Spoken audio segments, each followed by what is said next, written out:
thank you for coming. You know, I put a, and I think Raheem Kassam has just put it up. The first statement I think I made from Danbury was about 4 weeks ago, September 26th. I said, victory is at hand. That you can see the collapse of this kind of phony campaign by Kamala Harris, the politics of joy, right? And she had nothing to back it up whatsoever. And you could see the beginning in the polls start to come our way.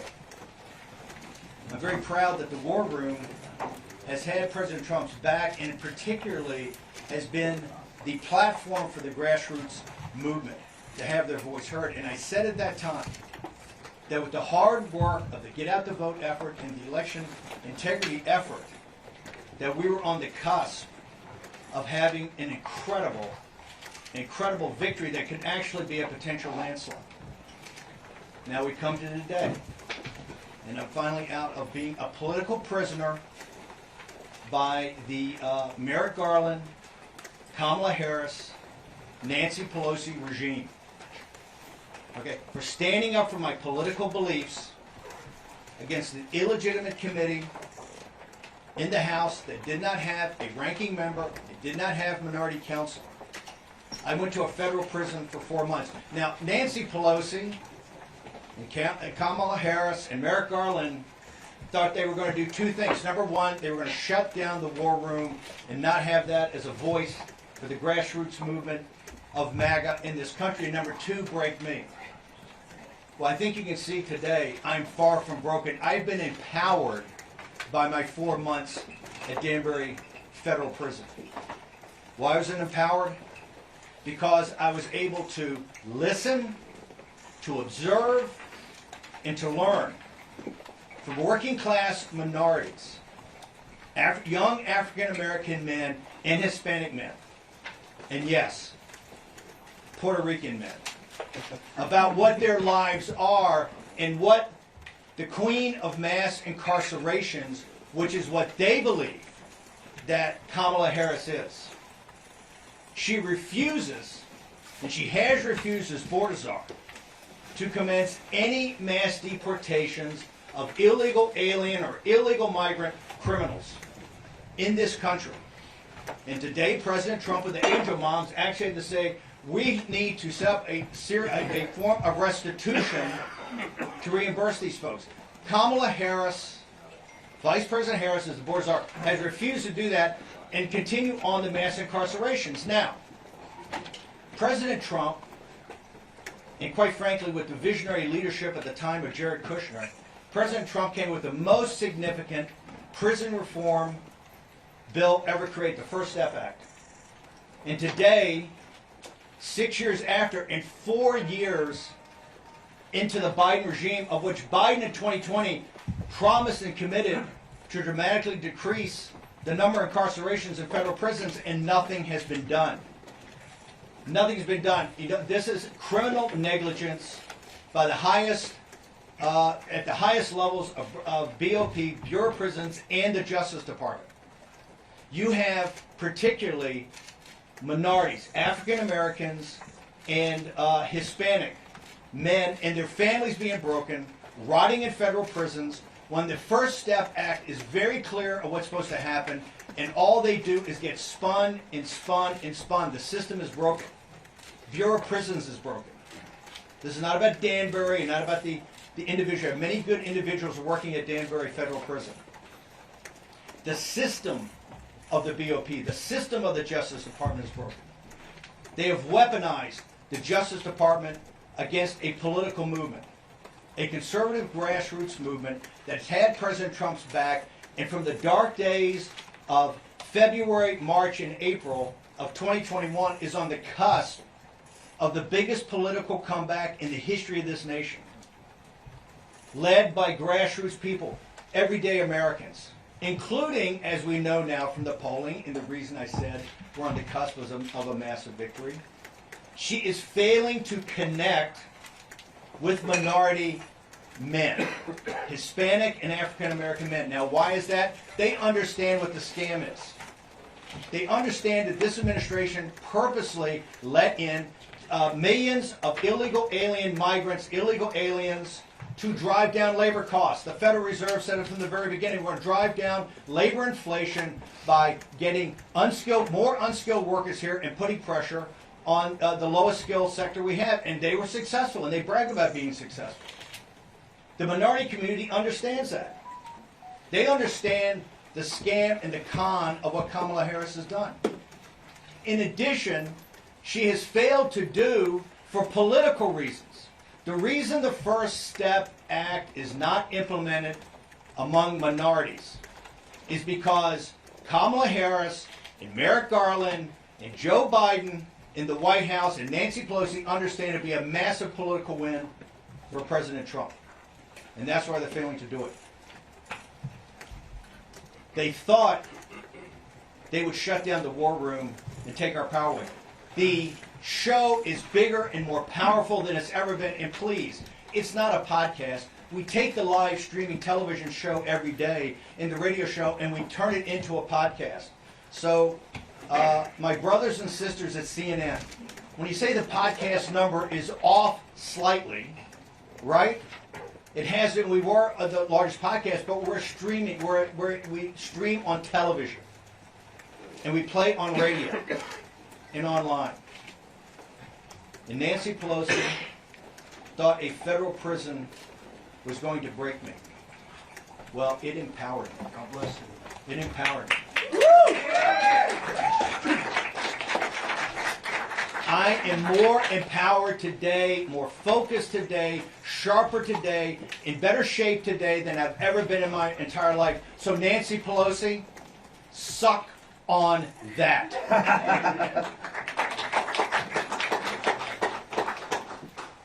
The desperation of Kamala Harris and her campaign is obvious. They went from the politics of joy, and we were the first ones to call it, to darkness and night falls on America, and they pivoted hard. You know why? Her incoherent explanation for what the politics of joy is befuddled everybody. So she had to go back to the same playbook. Trump's a fascist. His followers are not deplorables, they're fascist. That they're a danger to the country. Well, you know who doesn't buy this?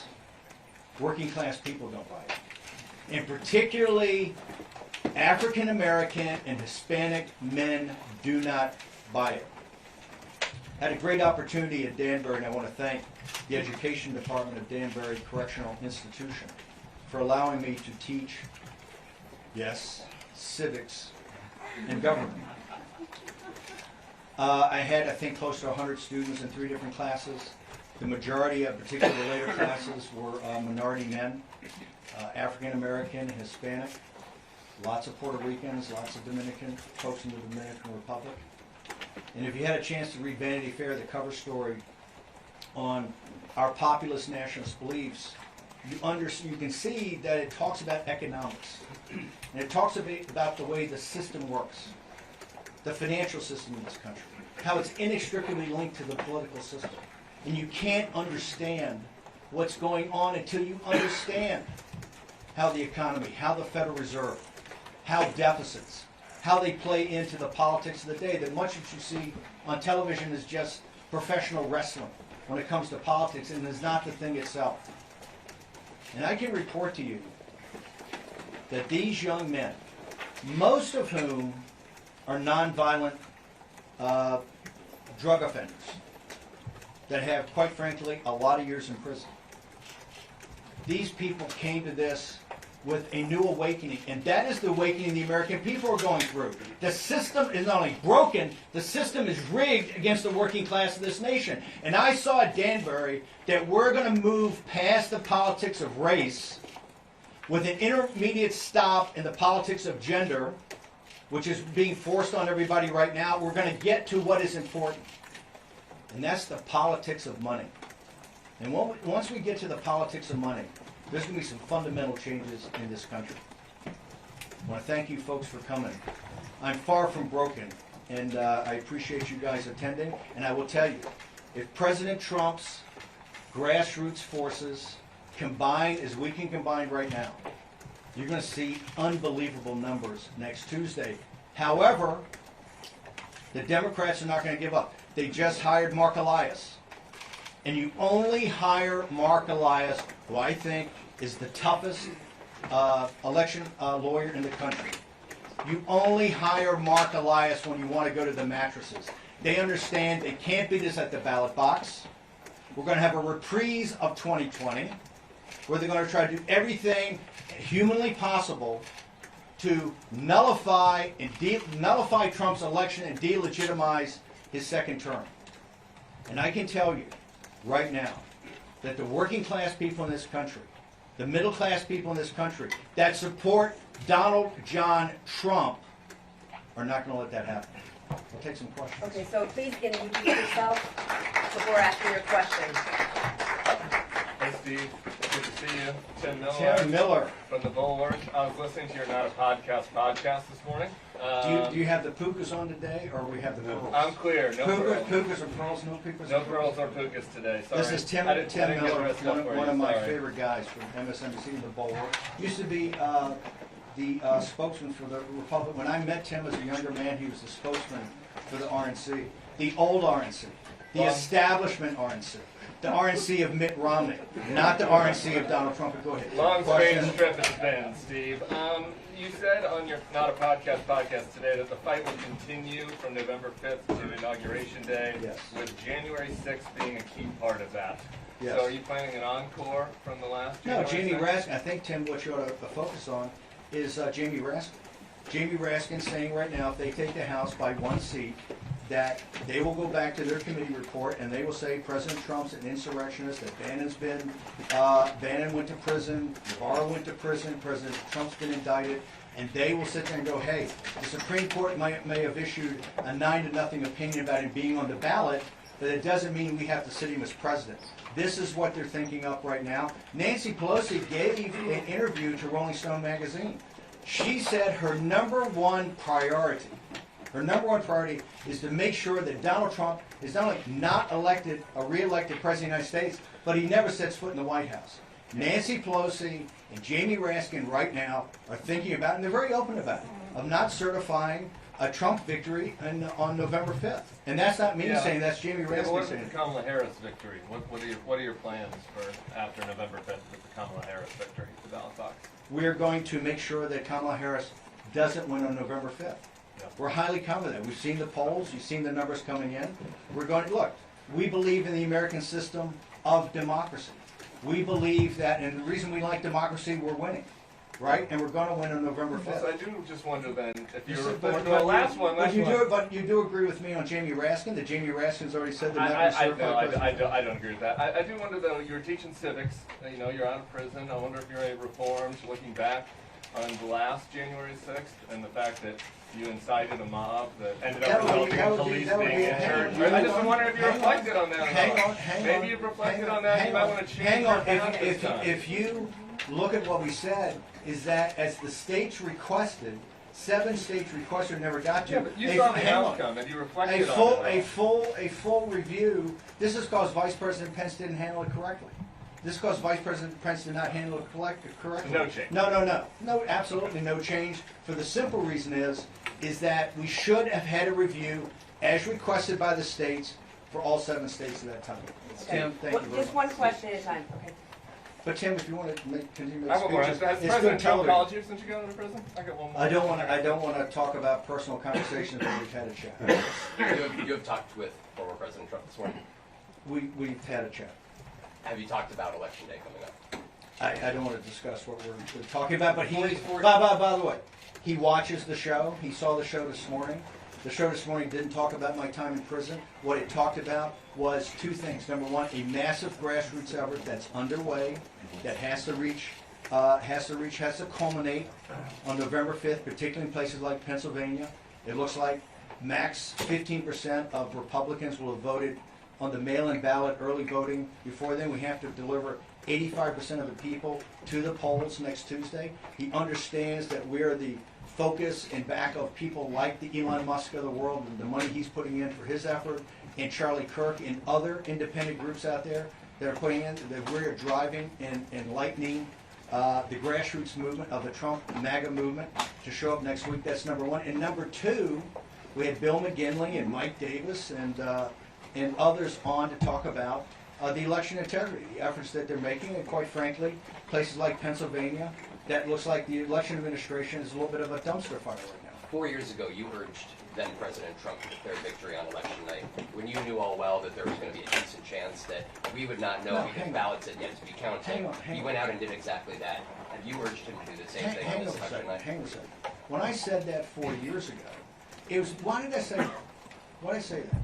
Because a guy named Mark Elias came up with a report that two individuals, Bill McGinley and Raheem Kassam, helped deconstruct in July of 2020, and he walked through how the Democratic Party was going to steal the election with illegitimate mail-in ballots. They were not illegitimate ballots. They were mail ballots that American voters cast. I totally, by the way, we can argue, we can adjudicate that. Hang on, we can argue that. We can argue that President Trump came up at 2:30 in the morning and talked. He should have done it at 11 o'clock at night in 2020. Are you urging him to do the same thing? I am urging President Trump, if the votes come in like it looks like they're going to come in, he should step up and inform the American citizens of exactly what's going on and not keep people in the dark like was done in 2020. So President Trump should step up and walk people through state by state of where these leads are and how these leads came about. We're not prepared. We're not prepared to have in the dark of night all the problems that happened last time. Okay, the 2020 election was stolen. Okay, I will never back off that. And we know that you wanted him to stay on as president. We know that you wanted the elections. I didn't want that. from What I wanted was I wanted the will of the American people at the ballot box to be effectuated. I want the will of the American people at the ballot box to be effectuated. Steve, That's what I want. Steve, Robbie Road Steamer here. I'm wondering when's the next insurrection, and can we storm the Burger King after this? Like, can we do that? I mean, doesn't he look great now? We were in Danbury the first month together. He looks great. You don't remember me? We were lifting weights and stuff in the weight room. When's the next insurrection? How are we gonna do this and stuff, man?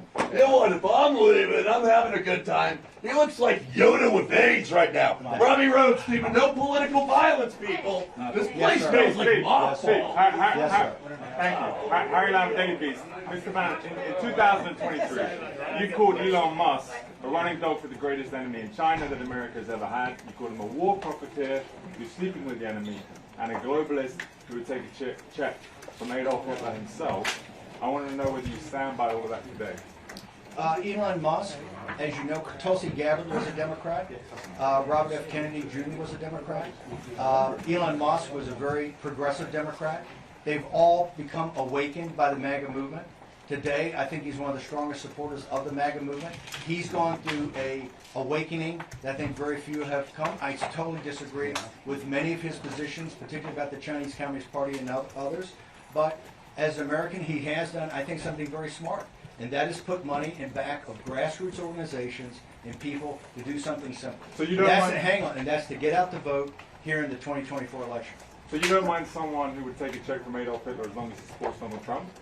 No, what I said is he's gone through a great awakening, right? And I think if you talk to him, he has gone through a great awakening. And I think part of that awakening is understand the power of the MAGA movement and the power of grassroots America.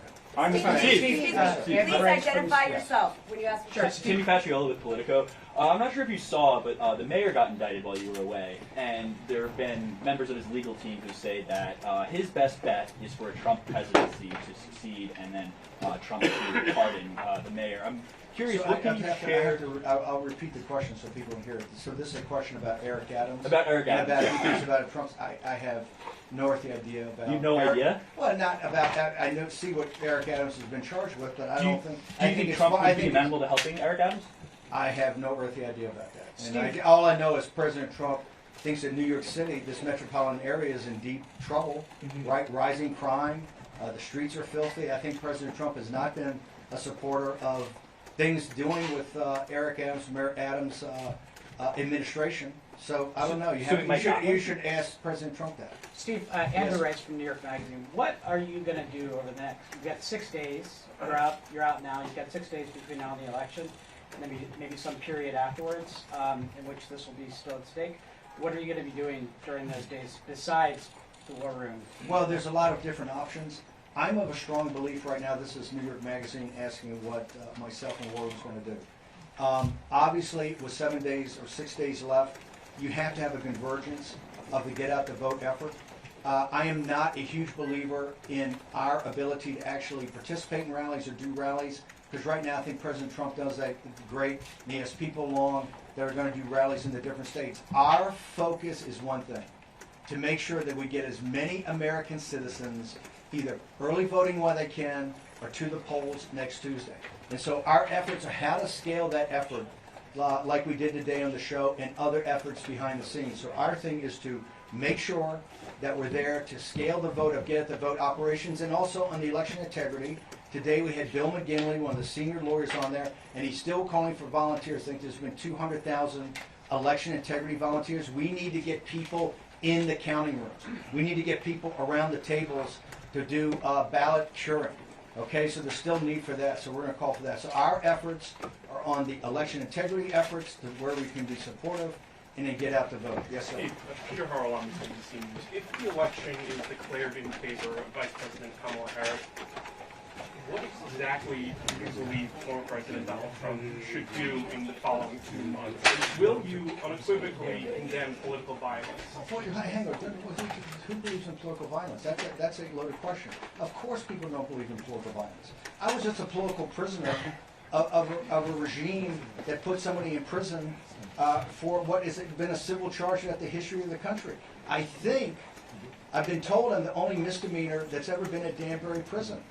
I think I'm the only misdemeanor. They told me when I was on trial in federal court in D.C. that I'm the first misdemeanor at a federal level. You know, CNN reported that wrong the other day. I'm not guilty of a felony. That was a misdemeanor. So, listen, we have to go through this election. And whoever wins the election, wins the election. Okay? I think we can show we're pretty powerful in opposition. Right? So if whoever wins, wins. But I can tell you right now, it's not Trump that's hiring Mark Elias. It's not Trump going to the mattresses about election integrity right now. It is Kamala Harris's campaign. And why is she doing that?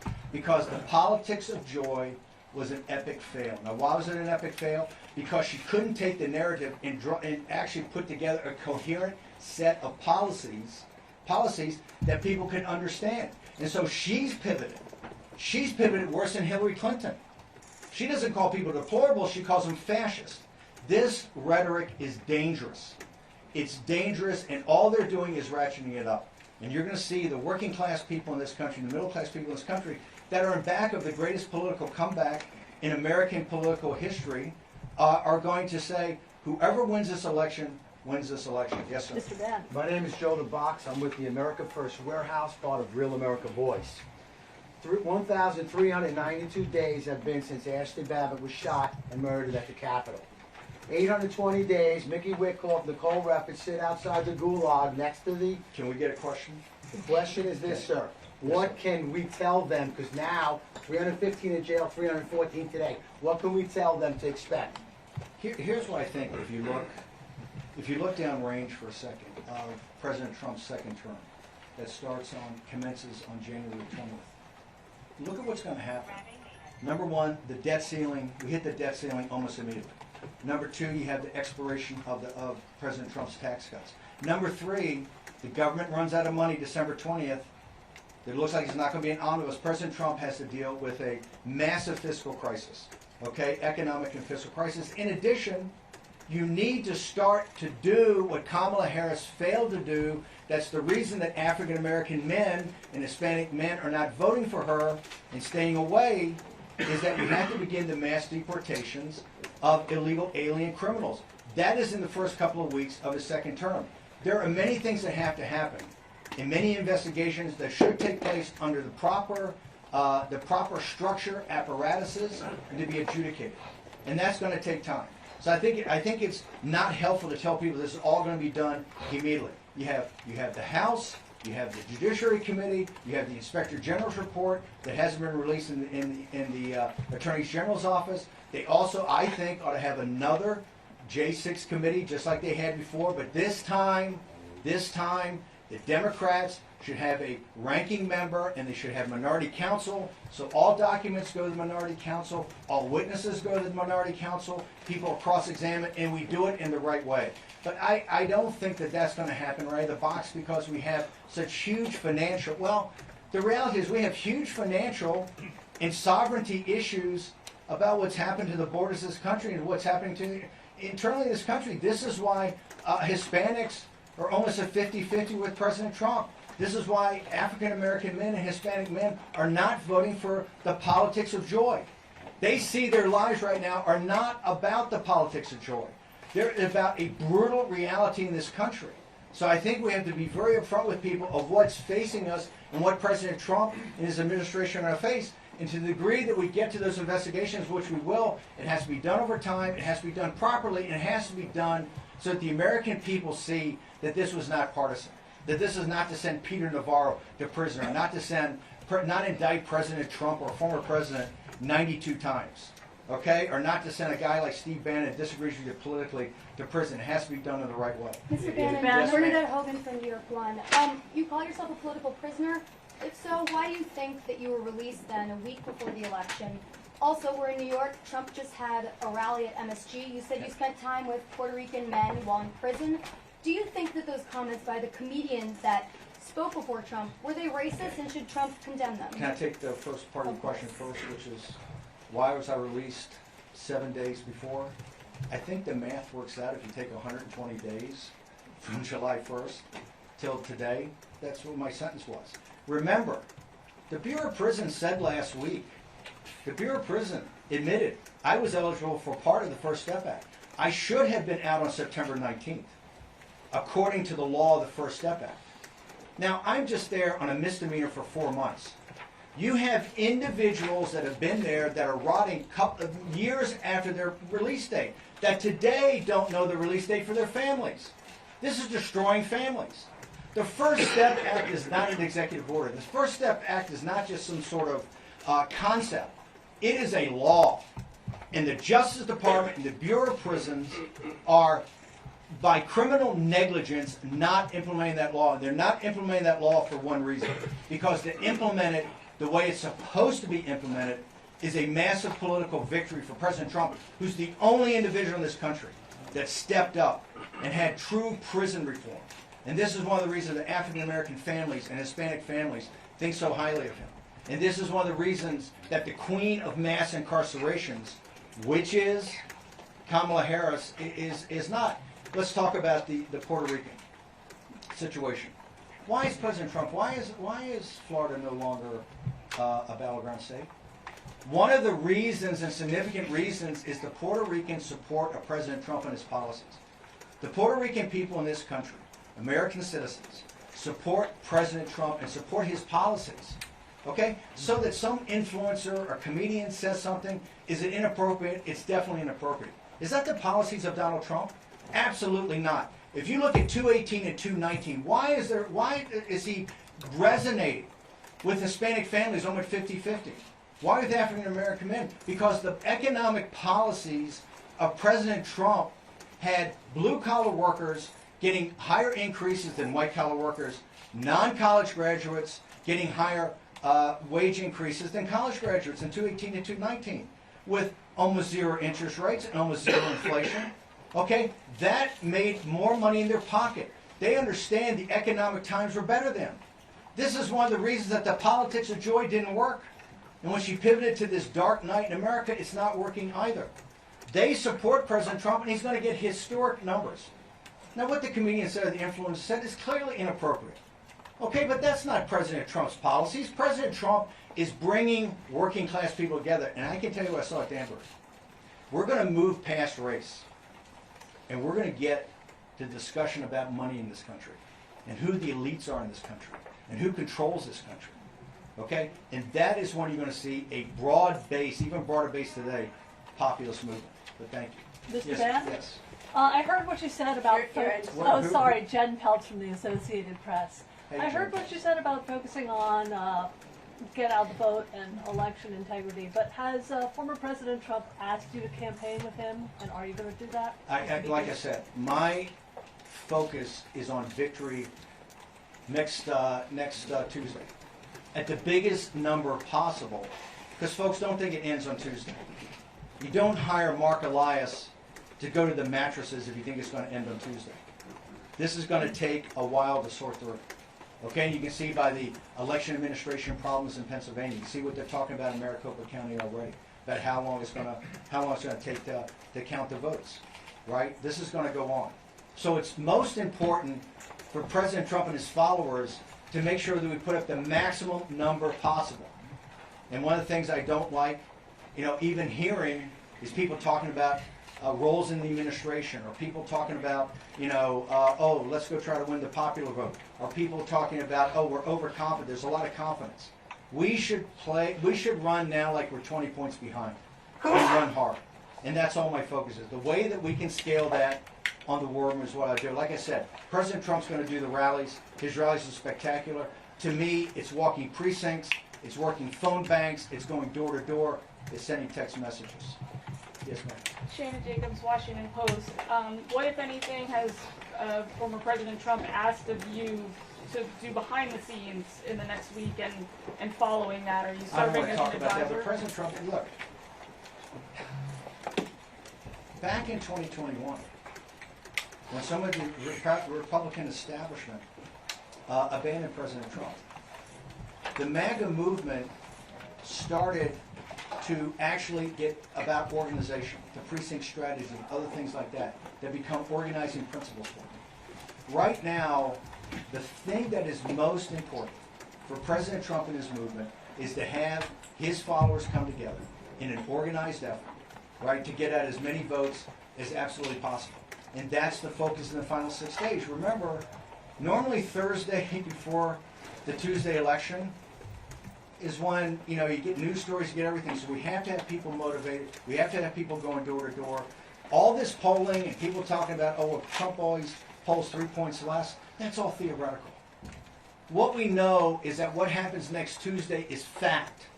And the only thing that matters is votes that can be certified from American citizens. And that's what we're focused on. You Yes, seem ma'am. like a high likelihood of recidivism right now, Steve, I have to say. Do you have a message for Well, first, as a political person, no. It's so from Tim Miller's own lips, a high degree of Like citizen. recidivism, No, yeah. because Kamala Harris, the Biden regime, Merrick Garland, Nancy Pelosi weaponized the justice system in this country against their political opponents. And so, if that continues on, right, you may see that. If that continues on, but like I said, I am proud that I went as a political prisoner to Danbury Prison. I served my country on a Navy destroyer in my 20s, and I served my country in a federal prison in my 70s. If you're not prepared to be thrown in prison by this weaponized Justice Department, then you're not prepared to stand up and fight for your country. And I will never back down from that. Thank you. Yes, ma'am. Wall Street Journal. A message for Europe is that President Trump's been a great friend of NATO to make sure the NATO alliance is actually funded by countries in Europe. I would say that the populist nationalist movement over there that's on the march is on the rise should look at what's happening in the United States of America, particularly against the elites in this country, and how with very little money, every day we're building. Like I said, we're going to move past race here. You're going to see historic numbers, I think, of African American and Hispanic men that do not vote for a Democratic candidate. So we can move past these things that held us back in the past and get to the sunlit uplands of talking about power and control and money. Steve, I have a follow-up Yes, to ma'am. that. Mediaset, Italian television, largest broadcaster in Europe. Follow-up is, why is then Europe looking at these elections as if they were their own, and why are they so afraid of a Donald Trump vote? I'm not sure Europeans are so afraid, but that European elites are so afraid. There's a big difference. Number one, the European elites, the elites and the wealthy in Europe have not paid their fair share, right? Listen, our defense budget is almost $1 trillion a year. A lot of that goes into NATO and supporting allies throughout the world. That we need our allies to pitch in, particularly the wealthy allies in Europe. Europe does not carry its weight on its defense. And if Europeans are so concerned about Putin and KGB and the Russians, they're going to have to step up to the plate and be even a bigger part. And President Trump, and Stoltenberg said this, there wouldn't be a NATO today if it was not for President Trump and what President Trump did in assisting NATO to actually start to pay more of its fair share. The European elites, of course they hate Trump because they understand President Trump is a populist nationalist. They understand about what he's talking about is trade. They understand what he's talking about terrorists. They understand he puts American citizens first, and he puts American citizens' economic benefit first. So if I was an elite in Europe, yeah, I would be quite concerned about Donald Trump because, number one, it's going to inspire populist movements throughout Europe to actually get off the dime and start winning elections and winning them big. Yes, sir. Scott with CBS. Can you clarify what you're telling my colleague? What would you encourage Mr. Trump to say on election night before the states are all projected? We say the states are all projected. Well, it doesn't make this about the states projected. President Trump, to me, Not declare a victory. hang on, should go before the American people. Go before the American people, and I thought he should do it last year in 2020 at 11 o'clock at night, not at 2:30 in the morning, and explain to American people where the voting is, right? Where the voting is and what's to come, what is still outstanding. The American people, quite frankly, were quite confused in 2020. They don't need to be confused today. And I think you're going to see some big numbers from President Trump. We've already know that, though, that Pennsylvania and Maricopa County and others are saying it could take a while, but he needs to explain to the American people early on exactly where we are in the vote. Like analysis? So it seems like you're suggesting that Americans should be ready for this to potentially take a few days to know who the winner is. I don't say that. I believe that Jocelyn Benson in Michigan has said it's going to take a couple of days for Michigan. I believe that people in Maricopa County just said the other day it could take them 4, 5, or 6 days to figure And things you think out. that's legitimate? Because 4 years ago on election night, you wanted Donald Trump to declare victory. So what you're Well, suggesting now is different than hang on. 4 Well, years ago. we have made significant changes, and mail-in ballots are not what they were. He told us, Mark Elias told us that on election night you were going to call it what is the red mirage. But just wait 2 weeks when all votes are counted. He didn't say all legitimate votes. He didn't say all certifiable votes. He didn't say all votes from American citizens. He said all votes. Wait till all the votes are counted. And you can only count certifiable, chain of custody votes from American citizens. Okay, so we don't want to have a replay of 2020. Changes have been made. I don't think enough changes have been made, but it's election officials in Pennsylvania, it's election officials in Maricopa County, it's election officials in Michigan that are saying right now, and I think some of those election officials are Democrats, some are Republicans, that they don't think that this is going to be, that they don't think they're going to be able to give definitive numbers for a couple of days. But it doesn't mean President Trump can go out there and explain to people exactly where this is, and I strongly advocate that he does. We can have Yes, two sir. more questions for this show. Yes, sir. Mark Halpern with DeWitt. Hey, Mark Halpern, how you doing? Appraise the strengths of the Harris campaign, and if you would, just take through the battleground states and say how you see each one of them. I think the Harris campaign, and I believe this comes from the anti-democratic forces inside of the Democratic Party. In shifting out when President Biden was taken off in 10 days off the ballot, it seemed to me at the time that they should have some sort of mini primary so that people like Governor Pritzker and Whitmer and Newsom and Shapiro, whoever else, wanted to jump in here and actually make the case in some sort of period of time up to the convention, could actually go and make a case of what they stand for. She started with this incoherent politics of joy. And she understands that you can't, she wasn't getting traction on this. And that's why she pivoted. She needed to take 1 or 2 at most topics like President Trump's Make America Great Again, or President Trump's Secure the Border, or President Trump's Bring Jobs Back from China. Take 1 or 2 things that resonate with this country and working class people and drive it every day. You haven't seen that. That's why now she's talking about people being fascists and people being this. I think right now, President Trump, just like in 16, right, we have a chance to win the states we won in 16, North Carolina, Georgia, Arizona, Wisconsin, Michigan, and Pennsylvania if the grassroots delivers. And I think maybe even throw in Nevada, which we didn't win in 16. I think President Trump could get up to over 300 electoral votes if people are focused today. And I think the Harris campaign it's not focused, and it's particularly not focused on issues that are obviously at the highest levels of the American people. So I think if the job of the grassroots is done, and this is why I'm not sure it's important for me to go to a rally with President Trump or go to a rally with other people, but to do the work that you need to have done to make sure those votes get out there so that there's no question, even if some things happen on ballot count that we have gotten big enough margins that the votes that were remaining were bigger, we have bigger margins than the votes outstanding remaining. I asked you about her strengths, and you just listed weaknesses. Is her campaign of any strength? No.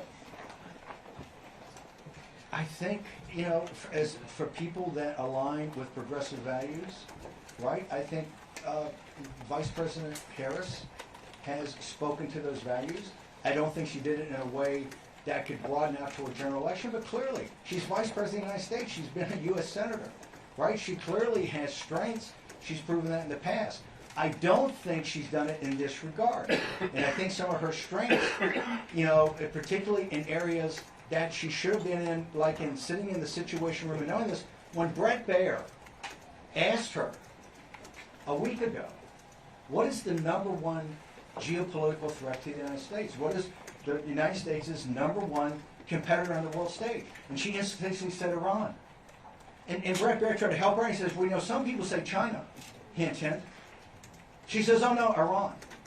If you say that Iran is the number one, a regional power is the number one threat to the United States of America, given what the Chinese Communist Party, which is a mortal enemy, not the Chinese people and not the nation of China, but the Chinese Communist Party, a mortal enemy of the United States. If you sit there and want to be commander-in-chief, and you say the number one threat when you have a chance to back off and say it's Iran, you're not ready to be commander-in-chief.